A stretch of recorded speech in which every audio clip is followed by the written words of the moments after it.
Hello everyone, welcome to the preview for the biggest game of the season. I'm going to start us all off with a very quick stat. As it is United's 26th European quarter-final appearance, United have progressed to semi-finals 16 times, eliminated at quarter-finals 9 times. So, you know, when we're including competitions, European Cup, Champions League, Europa League, etc., in the history books, it tends to go in our favour. However, Sam, it feels like form isn't in our favour after that Newcastle game. Do you feel the same going into this? Does that put a bit of a downer on this game? It wasn't positive, was it? Like, it wasn't helpful in any way. But I think me, you, and Chivy were pretty, like, unanimous when we were like, this game doesn't really matter. Like, if we get beat, we get beat. Yeah. It's a nothing game. But yeah, the humiliation of the 4 goals conceded in the way that we conceded them with a lot of mistakes. That was the part where it put a bit of a downer on things. If it would have been a hard scrapped, like 2-1 loss or something, I'd be all right with that. Like, obviously I don't like to lose football games, but I would have been like, cool, we tried, but focus on other things. But yeah, the battering was wasn't great, was it? Yeah.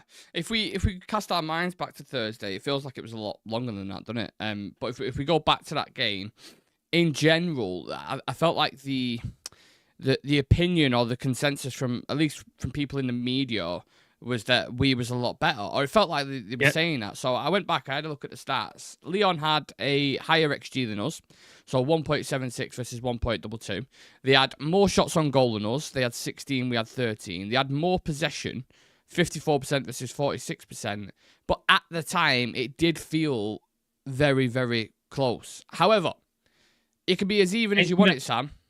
Can I just ask, though, was that actually based on the mistakes that were gifted by Onana? Oh, potentially, yeah, because obviously it can be skewed, can't it, XG? Yeah. It can be skewed, I get that. I'm just going off pure statistics here on what it says there. But you give me the perfect segue, actually, because you can compare all the stats and say it was very even, it was very close, and yada, yada. But one thing they definitely didn't have was an error-prone goalkeeper who made 2 mistakes, and also a second goalkeeper who's just made a mistake on a Sunday. Yeah. So I don't want to go too much into your starting 11, but who do you put in net for this and kind of justify your reasons why you would go down that path?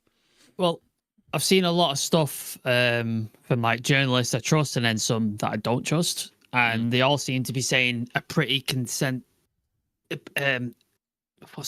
consensus that they are unsure if Onana is going to start the game or not on Thursday.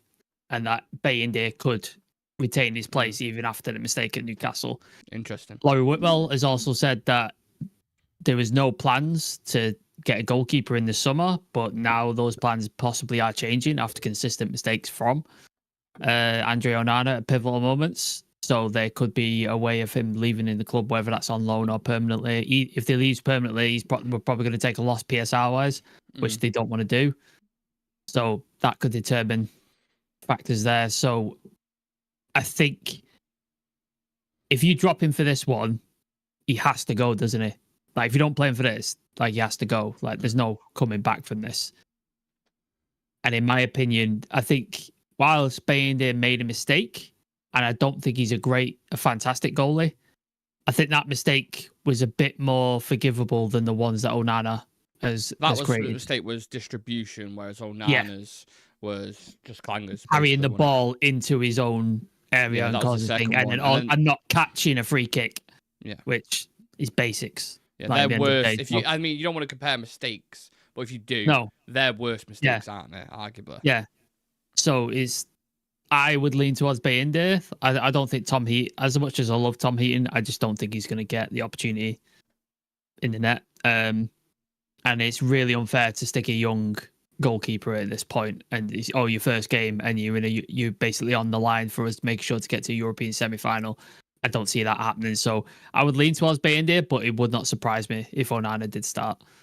I'm really undecided on this. I don't usually sit on the fence, but I see it. It's like just picking what shit you want to buy. Like I think both of them are going to be bad in that. Genuinely, I think going into that game, if you start with Bayindir or you start with Onana, I think either one of them is going to be a cock up, or there's going to be nervousness, or you just can't win with picking any of them. So if I am Ruben Amorim, oh my god, What I will say, while you're thinking, obviously, Bayende had that stinker against Spurs, where him and Fraser Forster were basically competing for who could be the worst goalie.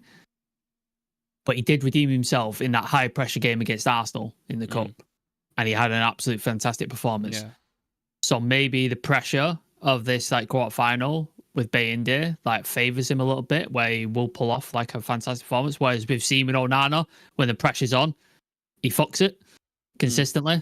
I think the only time he's actually done like a pressure thing, that was the penalty save against Copenhagen in the last minute. Like other than that, when it's came to like shot stopping and stuff like that, when it's under pressure moment, he's failed at those. In general, who do you think's a better goalkeeper?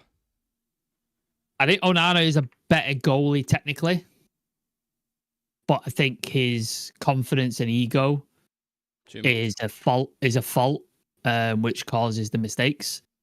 But I think technical wise, I think Onana is the better goalie, but you can't compensate for someone's ego and confidence. Like that's down to them. Like you can't train that. You can't sort of say to them have less confidence or have less ego. That's just their personality. That's who they are. So it's a very tricky thing to sort of deal with.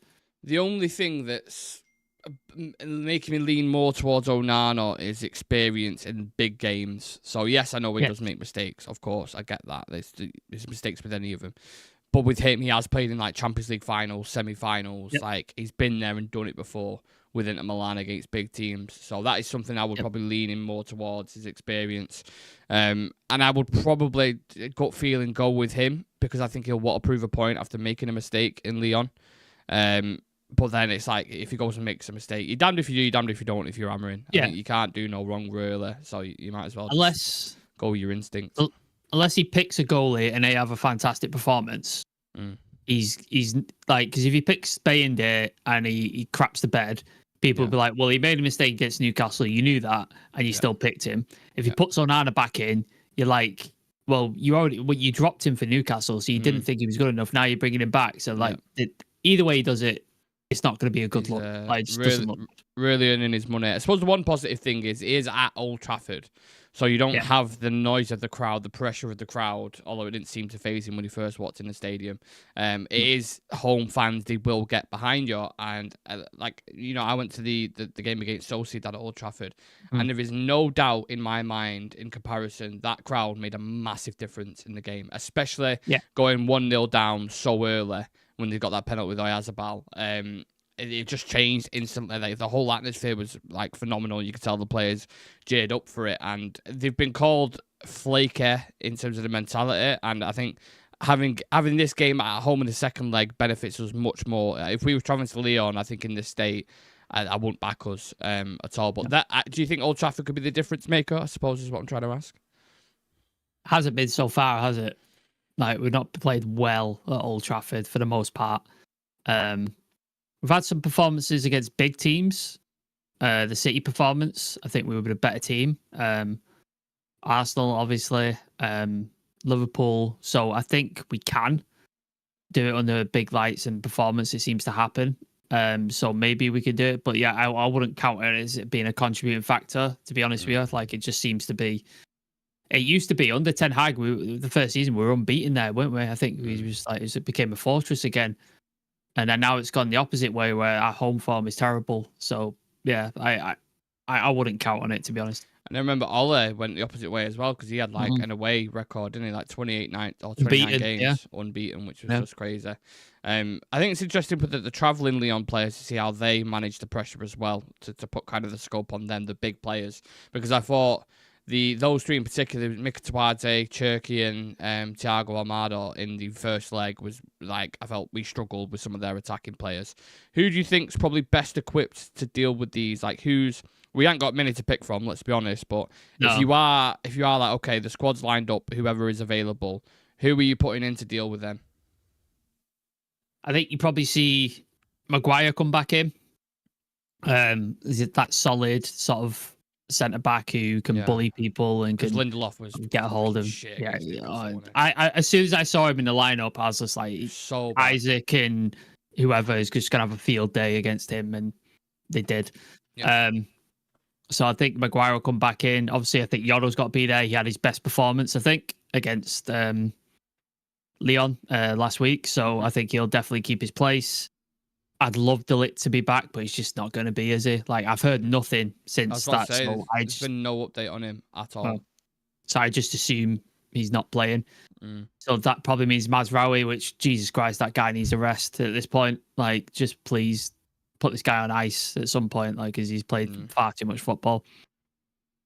That's pretty much your choice. I'd love to know if Luke Shaw is anywhere near fit, because then maybe you could shift Yoro over to the right hand side and put Luke Shaw on that left centre back. You're going to see my curveball anyway later on, I'll tell you that. So, but like, he played how many minutes against Newcastle? Like 8? Last 10 minutes, I think it was. 10? That doesn't seem like he's fit to me. Created like, the most chances as well on the pitch. Exactly. I know, that's sickening, that, isn't it? It's crazy. But like, that doesn't seem like he's fit to me. If he's only playing 10 minutes and that's his first 10 minutes, he's not. I don't think he starts. So, but that would be a nice option, wouldn't it? So I think that's probably who you're going to have. And then you probably see Ugarte and Casemiro in the midfield. That's probably what you're going to see. Again, I'd like to see Bruno and Casemiro in there, or Bruno and Ugarte, and then Mainu up top in the 10. But again, I don't know how fit he is because he's still not starting the game. So yeah, it's risky, man. Like, that's probably the best of the bunch in a minute in terms of fitness. Yeah, well, the important business end of the pitch up top, we obviously received news today that Joshua Zirkzee has pulled his hamstring against Newcastle, so he's out for the rest of the season, basically, which means that Rasmus Højlund is probably nailed on to start unless Amorim plays a wild card and starts fucking Mainu as a false 9 again when he did that. 3 goals in the Premier League for Rasmus, but 5 in the Europa League. You got to think, Sam, at some point, like, his time at United is running out. In general, I think, not just like, oh, we'll bring a striker in the summer and then you'll play, behind him. I think his time actually at the club is running out. So if you're going to grab an opportunity, it's now. You have to do it now, don't you? You'd think so, but his confidence seems the lowest it's ever been, in my opinion. Like, it just, his touch looks terrible. When he had that shot, didn't he? And he just completely fucked it. Yeah. And you just like this guy's running on empty in terms of confidence. And the one positive we had was like Joshua Zirkzee actually looked good, scored a goal, and you're thinking, here we go. And then decided to have a bit of a run during Newcastle. And you thought, if he had a bit of pace, Jesus Christ, would he be a devastating thing? And then his hamstring just pops off, and you're like, that's probably it for the season. And it seems like it is. It's a few weeks, and we've only got 7 games left. So I assume that'll be him done for the season. We've seen Ahmad on grass, which, God, would I love that guy to be available right now, because that would be your option right there, wouldn't it? That'd be amazing. But again, he isn't. So it is down to Højlund. And at the minute, I just don't think his confidence is there, like, at all. Like, I just don't see it. You're right, though, because think how much different it'd be if you had Zirkzee, Ahmad, and Bruno as your front 3 going into this game. You'd be fucking well more positive. A fit Luke Shaw and a fit Delict. I'd feel way more confident. Way more confident. But we're struggling at the minute. I was listening to some analysis the other day. There's someone who does they do it as like a job, basically, and he was talking about like Zirkzee. If you put like attackers either side of him, like your Manes and your Salahs, like he will be a really important cog in this team. And that's kind of what we half expected in it from him when he first came in, and he was shifting over to the 10, he looked more comfortable there. And then there seemed to be a pattern with Bruno Fernandes developing. You saw that little piece in the first half, I think it was. The one-touch stuff, yeah. Like, that's what you're going to get from him. I think he is a talented player, so I'm devastated he's out for the season, but that's United and injuries. It's just it's like an ever-going curse, isn't it? Unfortunately. Yeah. This competition in general, Sam, what does it mean to you personally to win it, to go far in it, or just to win it? It doesn't matter if you go far in it, but for you as a fan, what does it mean to you? It means Champions League football, which, in terms of us getting in that competition, I don't think we can compete anyway. No, but definitely not. Financially, it's positive for the club, which means in terms of like running the club and stuff like that. And then that's the second point. You attract better players, which means the club improves, because recruitment is number one. You can make all these changes to the board and all that, but the only way to improve a football team is recruitment. That's the be all and end all. So if you can get the Champions League, it means you recruit better players, you got more money, and it all folds into each other, and the club can advance. In terms of winning the trophy, we've won it before. So it's not like, oh, there's another one to tick off the list. But it'd be nice to win it, because that one we won with Jose was kind of, it was a bit weird because it was just after the Manchester bombing. The atmosphere was a bit sort of weird and just sort of somber, which you felt like you couldn't celebrate really. And then that gutting fucking penalty shootout under Ollie was just, Jesus Christ. So if you get to a final, have a good performance and like win it that way, that'd be a nice memory. Like, nice trophy under Ruben Amorim, his first season, a terrible season.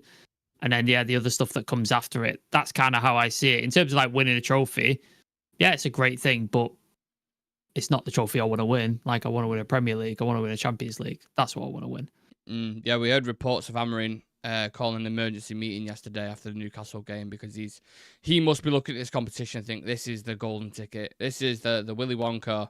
I've got a golden ticket. I'm going to the like it's everything. This tournament. Just Mourinho did, wasn't it? Yeah, Mourinho just went, fuck the league. We're not winning it.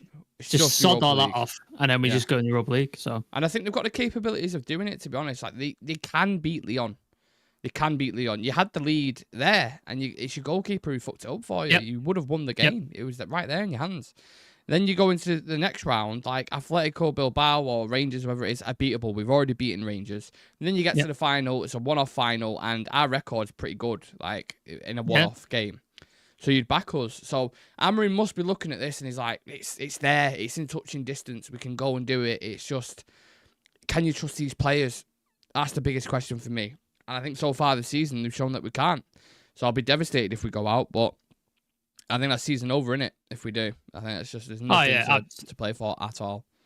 Absolutely. Like, if we go out, I'm going to the Wolves game on Sunday, and if we go out, that game just becomes it's gonna be dead, pointless. So dead. Like, I might just get absolutely wasted beforehand to make it entertaining, because I think, well, obviously on the channel we'll cover everything and we'll like do this stuff with it, but just know that our heart is not in it. We don't really. You just be like, like maybe play the kids and see what the youth players have got. That pretty much what the season becomes if we go out. Yeah. Right, just a couple of stats for you. Manchester United have conceded the opening goal 24 times in all competitions this season, with Leicester 27, the only Premier League club to do so more. The goal conceded first against Lyon was the first shot on target that they faced. So important that we need to start really, really well in this one, which I feel like I say that before every single game. Ryan Cherky for Lyon has the most assists in Europa League competition so far with 8 in 11. Not only that, Malik Fofana is one of the top goal scorers in Europa League, who's a player for Lyon. And he could be available for the game on Thursday, is what I was reading before. So yeah, he scored 6 goals in 9 games in Europe. So another very dangerous player to add to with Mkhitaryan and the other players that we've already discussed. Now, a lot was made, Sam, with Lyon in the pre-match with all the fucking drama between Matic and Onana, and the crowd in the stadium was giving it all that as well. Did it surprise you in any sort of way how they played? Like, as a first kind of analysis watching them, were they better than you thought? Were they worse than you thought? I think they were worse than I thought. I was expecting quite a bit of sort of domination and like sort of stuff like that. And in the first sort of like few minutes, they were all over us, weren't they, for a bit? Like, they were quite sort of thing. And then after that, I think we took control. Like, we seemed to take control, and we seemed to get the ball, start passing it around, and like made things happen. And then we were a constant threat on goal. I just think again, the whole season, our problem has been the last third of getting that finishing. That's always been our issue this season. And I think, again, that was an issue in that game. I think had we put things to the sword and scored a couple of the opportunities we had, I'm sure there was one. Is it Casemiro put a header and it just went wide? I think I remember that. Like, opportunities like that, you put them in the back of net, you're winning that game 3-4-0, and it's game over.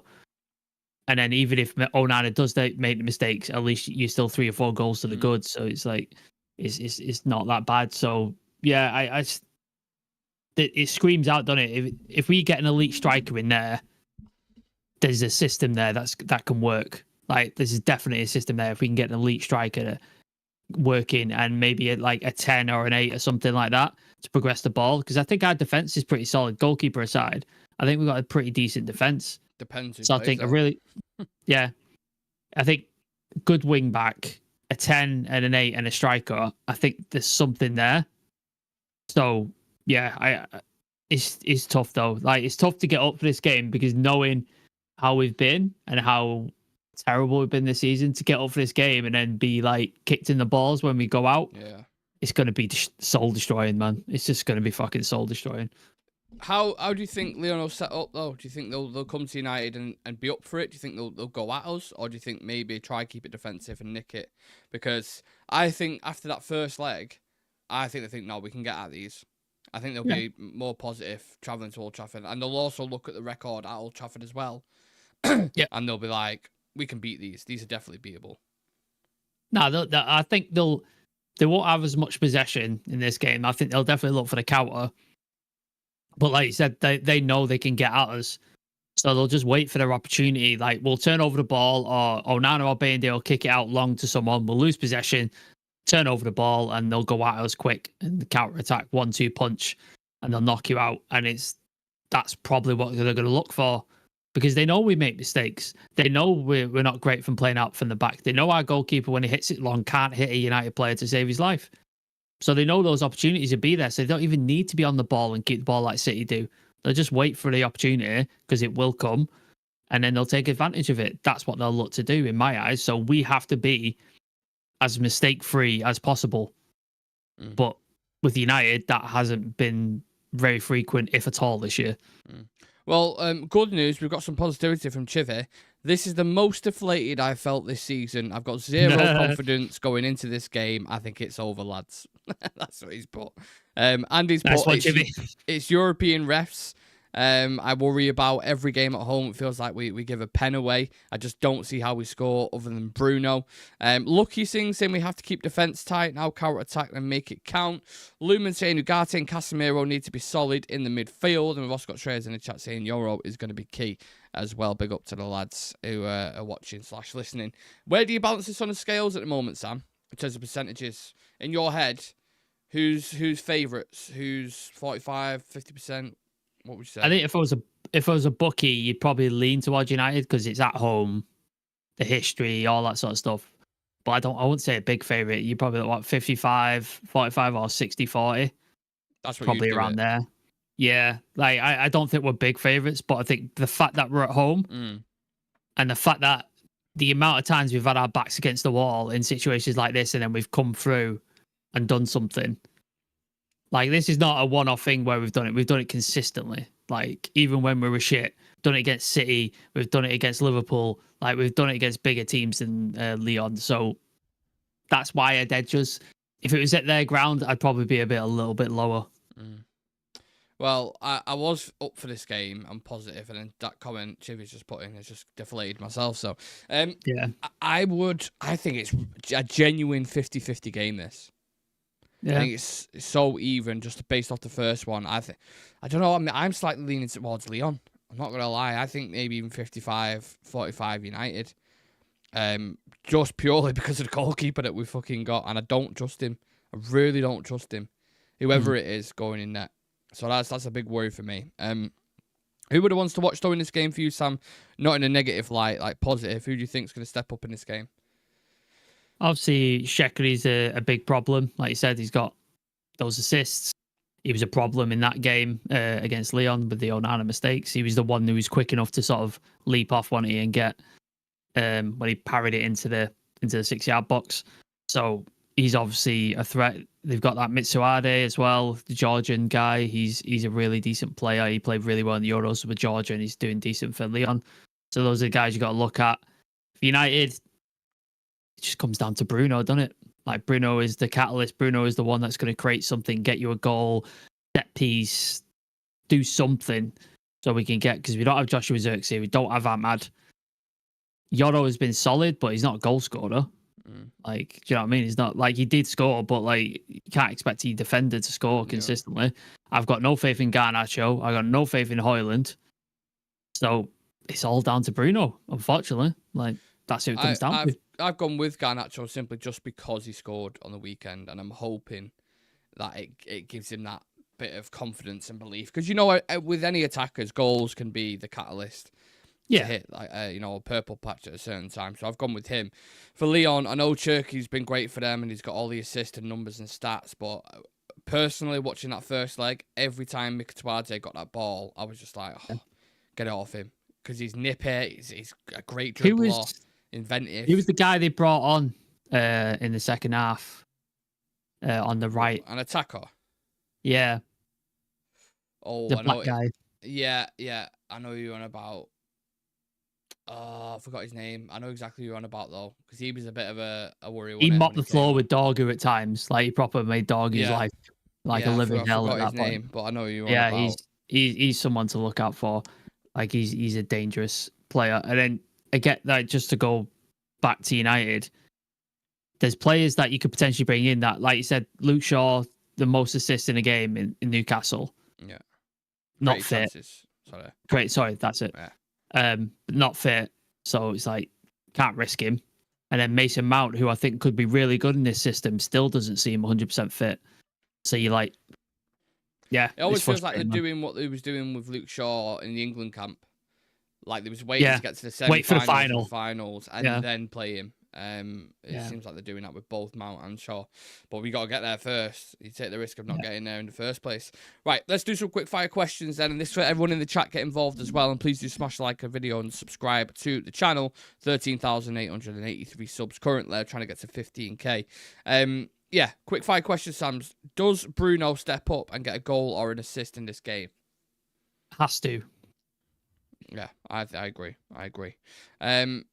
Is this more likely to finish in the 90 minutes or extra time and penalties? When you asked it, my instinct said within the 90 minutes. I don't know why I said that, but that's why my instinct went. Go with your instinct. I think it may go extra time and pens. I've got a feeling. I can't do penalties. I can't do penalties. It's going to be horrible, isn't it? It's going to be horrible. Fucking hell. Will anyone get sent off? No. Ugarte will get a yellow card, though, because that just seems every game now. He gets a yellow. Sure. Will Lyon score first? No, I think we'll score first. I think Lyon are going to get one, and then we have to come back again. That's why I'll get into my score prediction later. I'll explain it. Who gets player of the match? If we win, Bruno. If we lose, that Mitsuade. Yeah, I think Cherky. Cherky's going to have a ball of a time at Old Trafford. Sometimes with players like that. Do you see us getting linked to him, by the way, straight away, since we played him? Oh, yeah. We've already been linked with Cherky, haven't we? Like, Cherky always happens. Always happens. Anyway, let's get into the starting 11s. Yours is on the screen first, Sam, so just run us through yours. So I have gone with Bay India purely based on, I don't know, guesswork, because all the stuff I've seen is like there's unsure about Onana. There's like stuff come out from Laurie Whitwell about him possibly leaving the club in the summer. So all that says to me that they are not confident on this guy. So I think Amram is going to go with Bay India. I definitely could see Onana starting. I could definitely see it. So, what does everyone else think on that, by the way, as well? Yeah, put it in the chat. But honestly, this is just based on me flipping a coin and being like, that's the way I think. But there you go. Back three is probably the strongest back three we can play at the minute. I don't like Luke Shaw's not fit. Delict's not fit. Like, I'd love to rest Mazraoui, but we can't. So that's what we've got. Dallo plays on the right because who else is there? Dorgu on the left. Again, I'd love to put Luke Shaw there, but he's not fit. So Dorgu has to play it. I don't see him putting Harry Amas there. Like, I just don't think this is the game for him. Ugarte and Casemiro, but I could equally see Ugarte and Bruno play there, but I've gone with Ugarte and Casemiro because Casemiro didn't play against Newcastle, which says to me he's playing in this game. And experience as well. Experience winning European ties and stuff like that. And then I put Mount up top with Bruno just because Garnacho at this point, he's lost me. Like, I'm just so tired of him.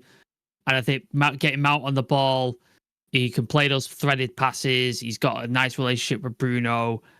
I think he's really good technically. He's a fighter as well. He likes a bit of a sort of dust up and stuff. And then Højlund up top because Xerxes out, so I can't pick him. And then Cheeto's not registered, so that's it.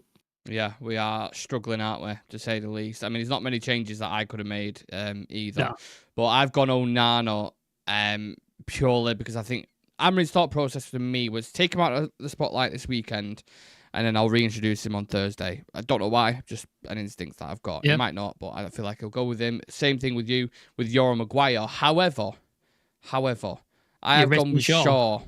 Yeah, I'm risking him at the back. Even he's played 10 minutes of football all season. Yeah, and the reason for that, he probably won't play him, but I've just gone with it. I've tried to put it into this fit because I think Mazraoui is absolutely fucked. That slip kind of encapsulated his season, like in terms of how many minutes he's played. He was just absolutely so tired. I think he needs a rest. And if that starts with Shaw, I mean, if Heaven was fit, I'd probably start him because Heaven started against bench. He's on the bench. That's what I mean. So take your pick: Heaven, Shaw, whoever. But again, like, what's his fitness like? Because he's not even played minutes. At least Shaw's played minutes. Like, I know it's not realistic. I just chucked him in there because I just want to see something different. But I get that. Same four as you for same reasons, and then I put Garnacho in because despite us asking and offering and thinking of the players, he always plays. He just does. He always plays. So that's why I think Garnacho, Højlund, and Bruno. But I absolutely wouldn't be opposed to Mount starting the game as well because I think I agree, effort, attitude, spot on, and he'll be right at it for the first minute, and he'll want to contribute. He's played more minutes in recent things, so his fitness is getting there, I think, slowly. And even if you have to bring him off after like an hour and then put Garnacho on to run at those guys with like tired legs, I think that would be a good option for me. But yeah, I don't know. Before we get into the score predictions, I'm just going to read out a couple of comments. Josh Rowan saying Xerxes could miss the rest of the season with an injury. We touched on that at the start. Saying that Thiago Almada is a great young player for them. Amir Fikri saying in Amarin we trust. Andy's saying can't remember the last time we won pens at Old Trafford. Oh, I don't even want to think about it. Amir Fikri saying Xerxes our most intelligent player. Still brilliant pivot of Casemiro and Ugarte. And what's the point of not risking players for this game? I think you have to. I agree, Andy. I do. I'm usually one of those who's a bit of a pragmatist, and I'll be like, no, don't do it. But in this game, I'm like, just fucking, what have you got to lose now? Just go for it. Just absolutely go for the jugular. If it was a semi-final or final, I'd agree with you. Yeah. I think most managers would risk it because you saw that with England with Shaw and stuff like that. So I think most managers will see quarter-final. I think, it's a manager call, like whether you do or not. Yeah. We touched on the probabilities before. I actually had a look. So United are decent favourites to win it at the bookies. United are 4-6 to win. Lyon are 15-4. So the marginal favourites. Just to throw that out there before we do the score prediction. Everyone else get their score predictions if you can in the chat as well. I'm interested to kind of gauge the general consensus on this. Do you want me to kick it off, Sam, or you? I'll go United 2-1. You think we're gonna win? Yeah. I don't know what to think. I honestly don't know. Like, if you ask me this question tomorrow morning, I might have a different answer for you. Like, yeah. So at the minute, I'll say 2-1 just because if I say to myself right now and go, what is happening with your camera? I don't know. I won't move. If you ask, if I say, oh, we're getting beat, it's just going to be me being fucking miserable all night and tomorrow. And I can't deal with that. So I'll put something positive for now, and then we'll see how I feel tomorrow. Right, that's the most awkward score prediction ever. I've gone 1-1, and then United to win in extra time. You're not putting penalties, no? No, I think we win in extra time. Purely because the subs that we've got on the bench, I know people say we haven't got any depth or anything, but I think Mount coming on, Shaw coming on, I think they can have a positive effect on the team. And I think we can go and win it. And Mainu as well, don't forget to come off. Mainu, yeah. Mainu's is a good option. I think it'd be scrappy though. I think it'd be so scraped through by the fucking skin of your teeth. I'll take it. If it hits off the referee's ass and goes in, I don't care. Like, just get the win. Whatever it takes, get the win. Yeah, I agree. Lucky Singh saying can't predict nothing. Well, each to their own. Pat May saying 2-1 United. All the best, my favourite forever, United for this match.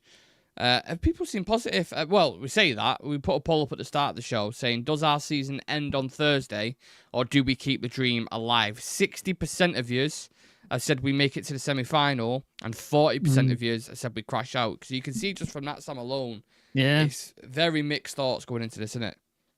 I think if you asked probably non-United fans, you'd probably get closer to 50-50. I think so. I think because obviously we're a United community, like there's a bit more positivity, which I like. Yeah. I'll take it. But yeah, it's hard. It's hard to be positive right now. Yeah. This has been the preview for arguably the biggest game of the season against Lyon on Thursday night. It's all or nothing. Backs to the wall, fight, scrap, tooth and nail for everything you can. And let's try and advance to the semi-finals and save this fucking miserable season. All the best. Thank you for watching. We'll see you in the next one.